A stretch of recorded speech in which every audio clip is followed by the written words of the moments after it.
The Justin Robert Young Daily Program, brought to you as always by the folks that pay us at payjurydaily.com.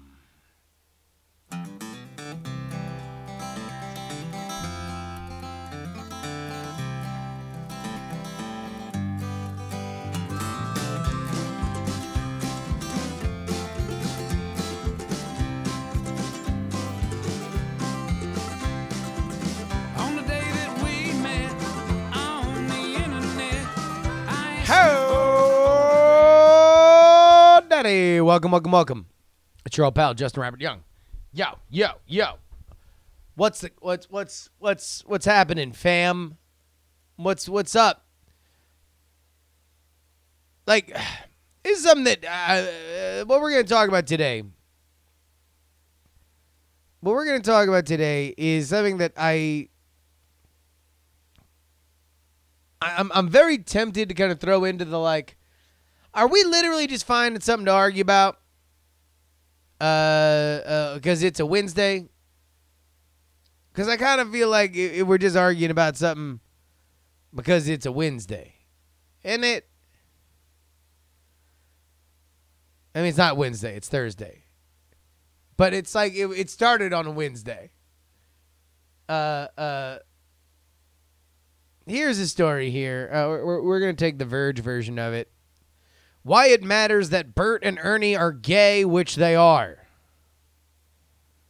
It's a way to tell kids that they too belong in this world. So if you're not familiar with this, there was an interview with longtime Sesame Street writer Mark Salzman on the blog Queerty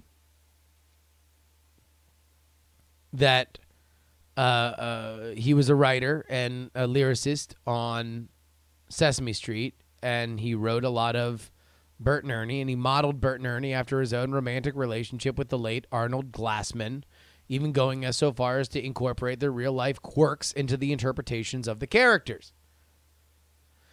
To which the Sesame Workshop wrote back, please see our statement below regarding Bert and Ernie.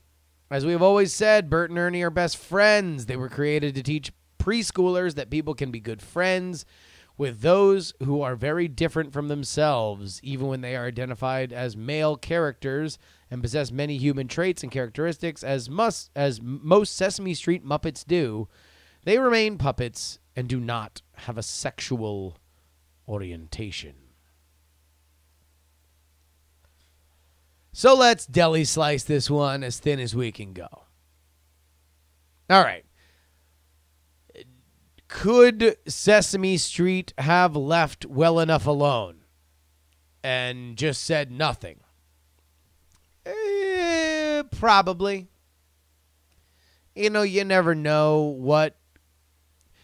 We don't know what looks like a controversy to your neighbor. You know, to the person next to you, if someone's like, oh my God, this is the end of the world, in general, I'm of the opinion that we really don't know whether or not it's indeed the end of the world for them. So who knows if, by whatever metric the Sesame Workshop values, and we can take the sense that they might be a little sensitive. I mean, after all, they just sued that stupid, adult puppet movie. That for them, it seemed like the world was saying. This is like whenever you have those friends, or maybe you yourself do it, when you're like, oh my God, everybody's talking about blank. And what you really mean by everybody, or even everybody on Twitter, that you're talking about your self-selected group of people. And so maybe for them, this was something that had exploded. It had lit the world on fire. People just kept banging on their doors saying, but wait, what happens? Or it could be this. You know, Sesame Workshop is dependent on a few. You know, it's not a commercial thing. Although I guess now they're HBO, right? Sesame Street.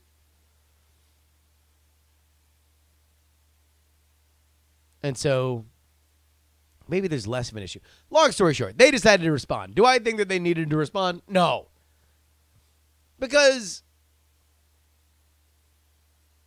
I am of the opinion that even if Bert and Ernie are explicit gay propaganda designed and distributed by homosexual artists to mold and shape the new generation of Americans and abroad, right, and those abroad, that it's better that it's left ambiguous, right? Like, you don't want propaganda to just be like, this is a gay couple. Although I guess instruction's kind of Sesame Street's thing. But that's not Bert and Ernie. If Bert and Ernie came out and said, we're gay, kids, this is what gay looks like, it would, whether or not you think that it is right or wrong, it would be cross purposes to what has worked for them as a character for oh so many decades.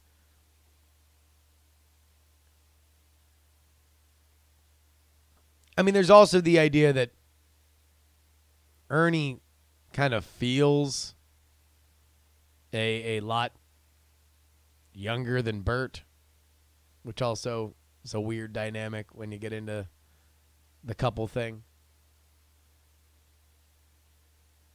But it gets into the larger thing. All right, so that's, did Sesame Street need to send that?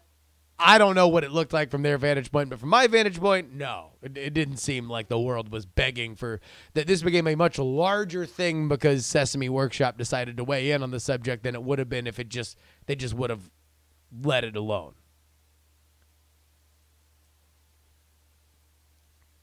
Now, do Bert and Ernie need to be explicitly gay? In my opinion, no. That's their old art. You know, old art bears the hallmarks of old art. There will always be elements of the society for which that art was created that it will be fundamentally tied to. It is the role of new art to develop new sensibilities, being created and forged in the fire of our modern culture.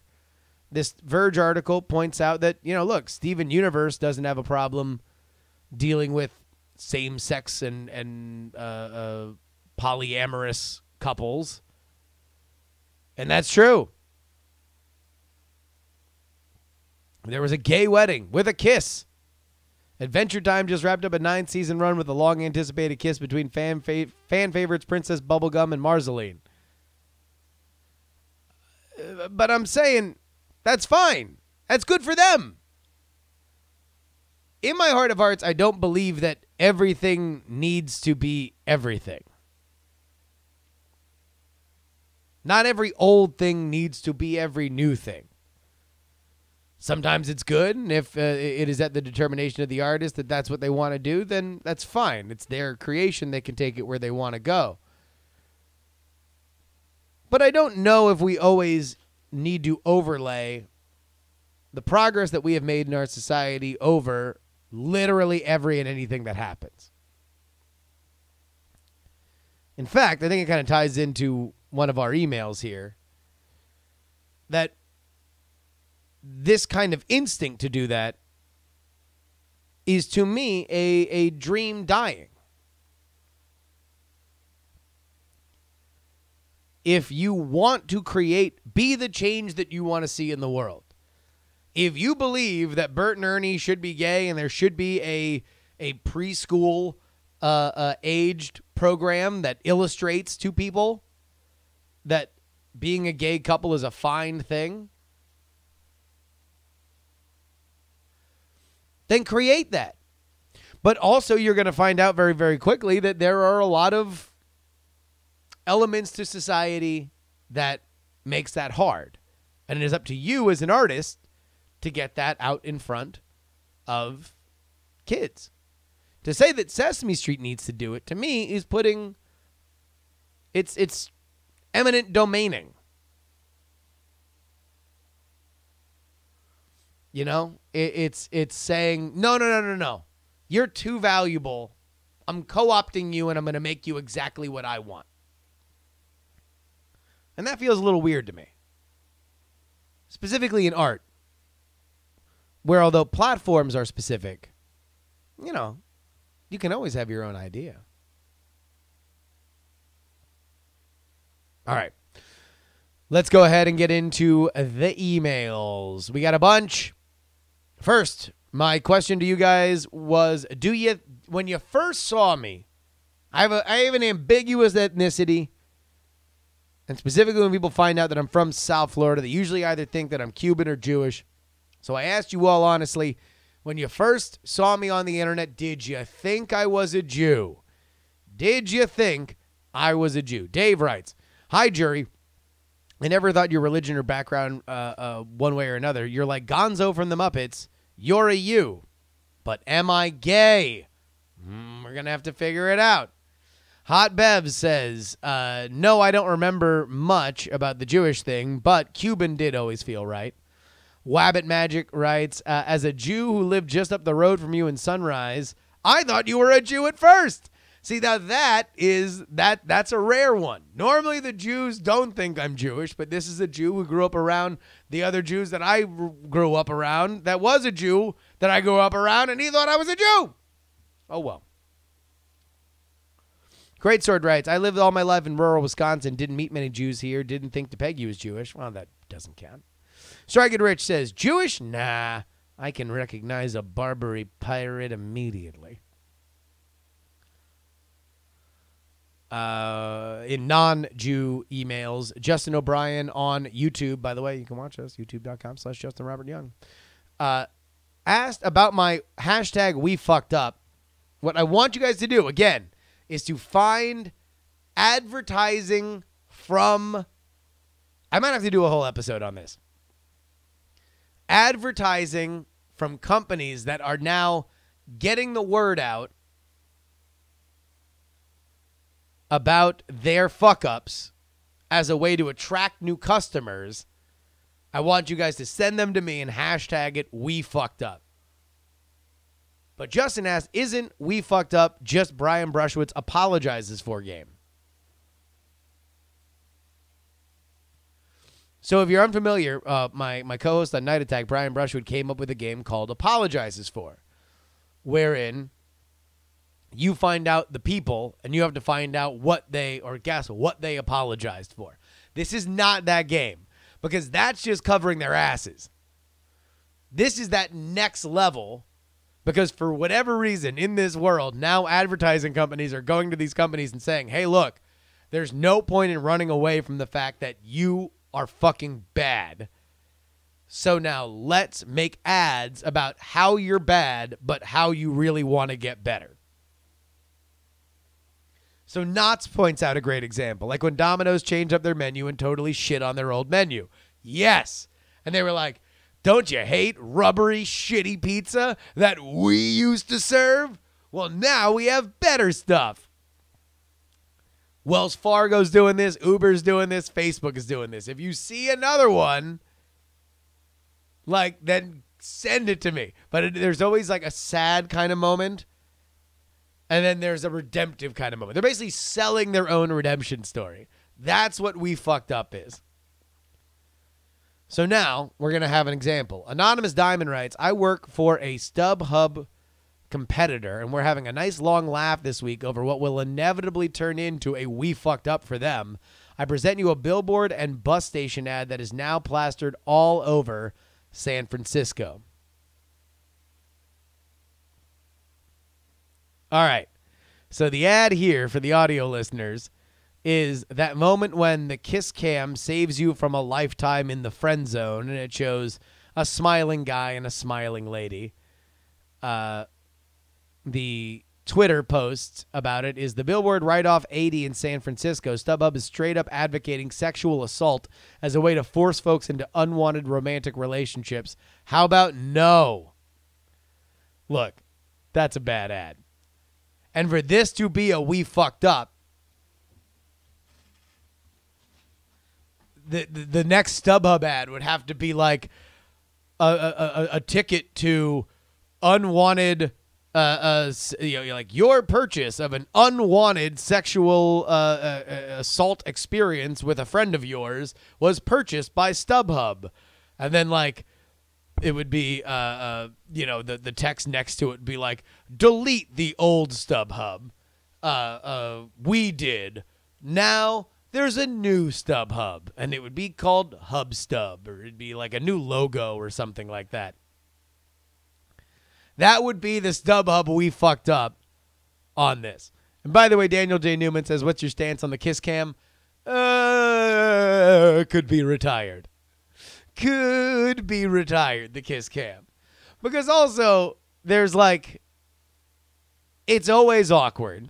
And they always have the same beats and have had the same beats since I was a kid. There's, the friendly, the young couple. And then invariably there's one young couple that's like we're brother and sister. We're brother and sister.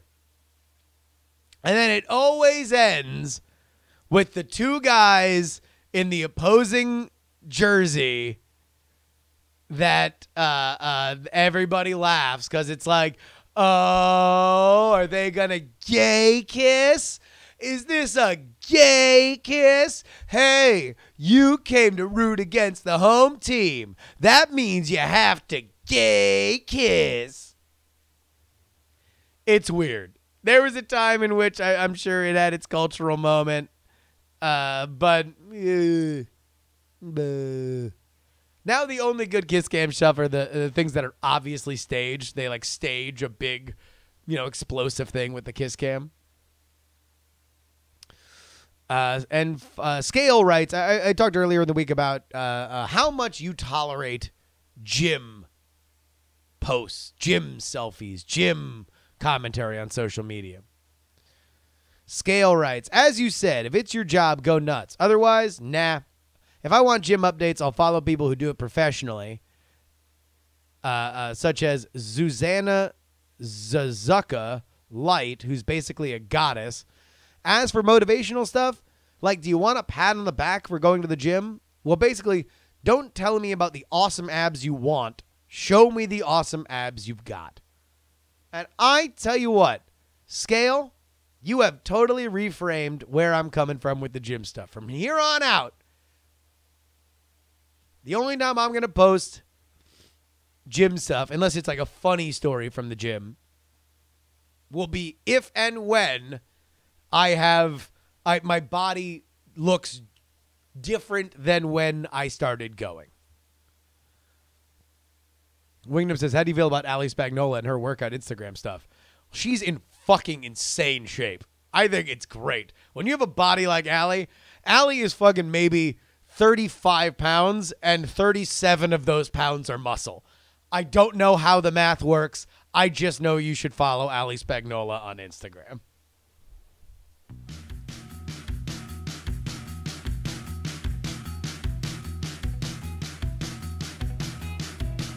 And on Twitch, Ali Spagnola on Twitch. And on Twitter, Ali Spagnola on Twitter. Abby Spagnola. Ladies and gentlemen, that about wraps it up for this week of JuRY Daily. Thank you so much. A big thank you to our producers, The Jen, PD Rave, Nonspecific, Rock and Roll Martian, Joe Acosta, Will, John H. Meyer, James, Bill, and Dustin. You can email us every single day at jurydaily@gmail.com, Twitter, Instagram, Snapchat at Justin R. Young, hashtag join the conversation at diamondclub.reddit.com. Remember, you can support us on Twitch for free. If you have a Amazon Prime account, just Google Twitch Prime. Find out how to link your accounts. You might have to create an account, but just come on over to twitch.tv/JustinRYoung to subscribe for free. Also, you can watch us live every day. That about wraps it up. Please give a round of applause to Mr. Wacky. And until next time. This is your pal Justin Robert Young asking you to please. No.